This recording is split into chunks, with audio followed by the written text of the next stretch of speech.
सत्संग में आना बहुत बड़ी बात है, लेकिन सुन के अमल कमाना ये असली बात है। जब तक आप सुनेंगे नहीं, अमल करेंगे नहीं, तो कैसे मालिक की दया में रहमत बरसेगी। सुन लिया, इस कान से सुना, इससे निकाल दिया। कई बार इंसानों के नाम होते हैं, नाम शेर सिंह खड़ा क्यों है, रास्ते में भाई कुत्ता भौंक रहा है।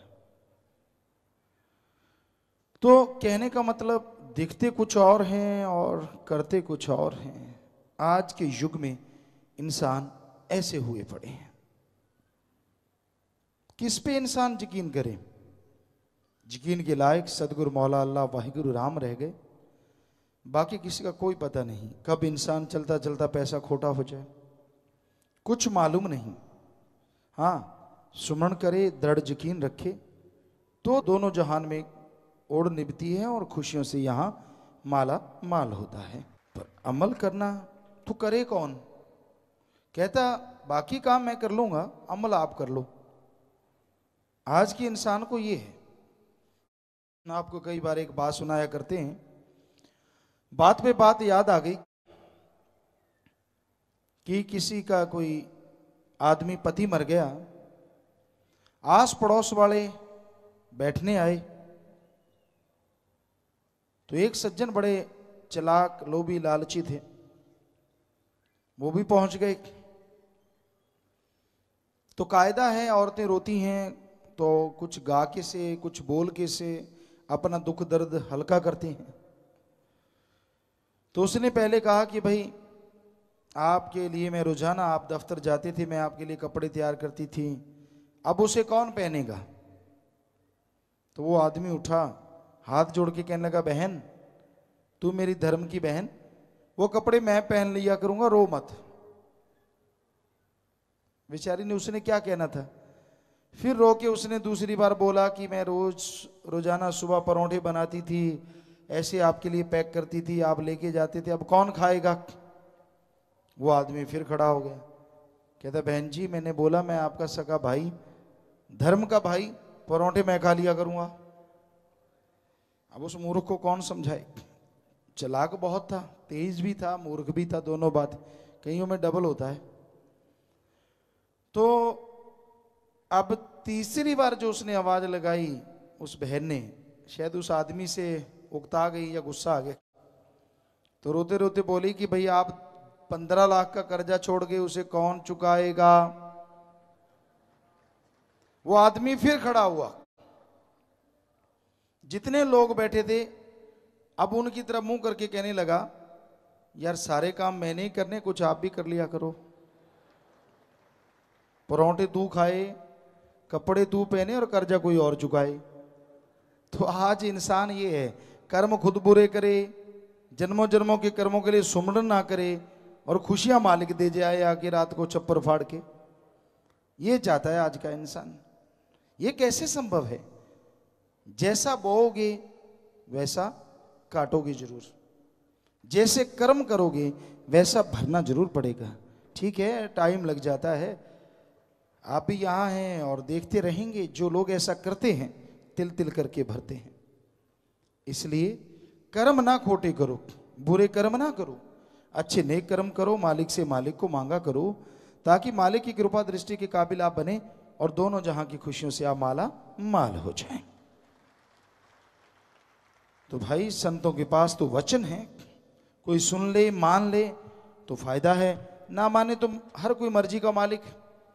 कोई भेड़ बकरी तो है नहीं कि रस्सा डाल के खूंटे पे बांध देंगे। आदमी मर्जी का मालिक है, वो कहता है मैं तो ये करूंगा तो कर, मैं तो गड्ढे में गिरूंगा तो गिर। संत तो बहुत रोकते, बाहां पकड़े रखते, ना गिर भाई, ना गिर भाई, ना गिर।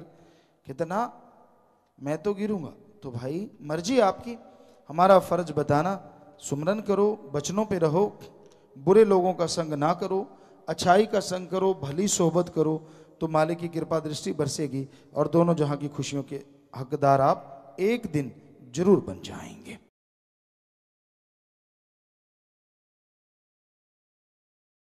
प्रभु अल्लाह वाहिगुरु गॉड खुदा राम, अरबों जिसके हैं नाम, वो कण कण में, जर्रे जर्रे में मौजूद है। सबके अंदर वो रहता है, पर अंदर होते हुए भी हर किसी को वो नजर नहीं आता। उसको पाने के लिए सुमरन करना जरूरी है। उसको पाने के लिए अपने आप को उसके काबिल बनाना जरूरी है। कोई भी दिखावा, पाखंडवाद, कोई भी ढोंग मालिक तक लेके नहीं जाता। अगर वाकई आप मालिक से मिलना चाहते हैं तो अपनी भावना को शुद्ध करो। भावना अगर शुद्ध होगी तो मालिक को पाया जा सकता है। उसकी प्राप्ति के लिए जंगल, पहाड़, उजाड़ों में जाने की जरूरत नहीं है। अपने घर परिवार में रहते हुए, घर गृहस्थ में रहते हुए सुमरन करो सच्ची भावना से, सच्ची लगन से, तो मालिक को पा सकते हैं। और अगर कोई घर बार त्याग के मानवता की सेवा करता है, इंसानियत के राह पे चलता है, वो तो बेमिसाल है। वो तो कहने सुनने से परे खुशियां हैं। चलो, किसी भी तरह के जीवन को आपने चुना है, बस उसमें तालमेल बिठा के रखिए, राम नाम का और अपने फर्जों का, कर्तव्य का निर्वाह करते रहिए। बुरे कर्म छोड़ते जाइए, अच्छे कर्मों से अपने आप को जोड़ते जाइए। बुरे कर्म छूटते जाएंगे, अच्छे कर्मों से आप जुड़ते जाएंगे, आप गुणवान बन जाएंगे और मालिक के दर्श दीदार के काबिल होते जाएंगे। उसको पाने के लिए कोई तकलीफ नहीं उठानी पड़ती। उसको देखने के लिए कोई अलग से ढोंग या कपड़ा नहीं पहनना पड़ता। जैसे आप रहते हैं, जैसे कपड़े पहनते हैं, उन्हीं कपड़ों में, उसी धर्म में रहते हुए आप परम पिता परमात्मा को पा सकते हैं। बस भावना शुद्ध चाहिए, सोच शुद्ध चाहिए। भावना में अगर गड़बड़ है, आप दिखते कुछ और हैं, करते कुछ और हैं, दिखने में कुछ और हैं, करने में कुछ और हैं, दोगले दुनिया में सफल हो सकते हैं कहीं ना कहीं थोड़ा बहुत, भगवान की दरगाह में कभी सफल नहीं हो सकते। इसलिए दोगली नीति छोड़ के सीधा साधा रास्ता है, भावना से मालिक की राह पे बढ़ते चलो, यकीनन उसकी कृपा के काबिल बनते जाओगे। ये ना हो कि आप सत्संग सुनते हैं तो कुछ और हैं, और जैसे सत्संग के दायरे से बाहर निकलते हैं तो आप कुछ और के और ही हो जाते हैं। ऐसा नहीं होना चाहिए। ये अति जरूरी है कि आप शुद्ध भावना से और सच्ची भावना से दिल से मालिक को याद करें। और भावना कैसे पैदा होती है, उसके लिए संत पीर फकीर युक्ति बताते हैं, गुरु मंत्र बताते हैं, मेथड ऑफ मेडिटेशन बताते हैं। उस नाम शब्द से आप अपने विचारों को शुद्ध कर सकते हैं, अपने अंदर परमपिता परमात्मा के मिलन की तड़प पैदा कर सकते हैं। उस पर कोई टैक्स नहीं लगता, बिल्कुल मुफ्त, बिल्कुल फ्री। राम नाम का वो तरीका, वो मेथड संत पीर फकीर बताते हैं। जो सुन के अमल कमाते हैं वो जरूर मालिक की कृपा पात्र बन जाते हैं, और सुन के जो एक कान से सुना दूसरे से निकाल देते हैं, वो अपने कर्मों के दायरे में फंस के कर्मों का बोझ हमेशा उठाते रहते हैं।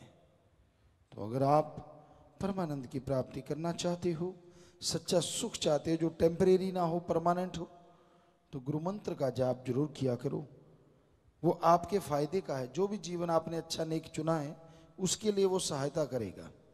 अगर बुरा जीवन चुना है तो उससे निकलने में आपकी मदद करेगा, क्योंकि गुरु मंत्र भले नेक काम में ही लेके आता है, बुरे काम में कभी मदद नहीं करता। तो इसलिए गुरु मंत्र फायदा ही फायदा करता है। बुरी आदतें आपकी छूट जाएंगी अगर आप मालिक के नाम का सुमरन करेंगे, मालिक की औलाद से निस्वार्थ भावना से प्यार करेंगे, भावना को शुद्ध रखेंगे, यकीनन मालकी आपकी जरूर सुनेगा। धन धन सतगुरु तेरा ही आशा। सभी साध संगत जी से निवेदन है कि मेरा चैनल जरूर सब्सक्राइब करें जी। धन धन सतगुरु तेरा ही आसरा।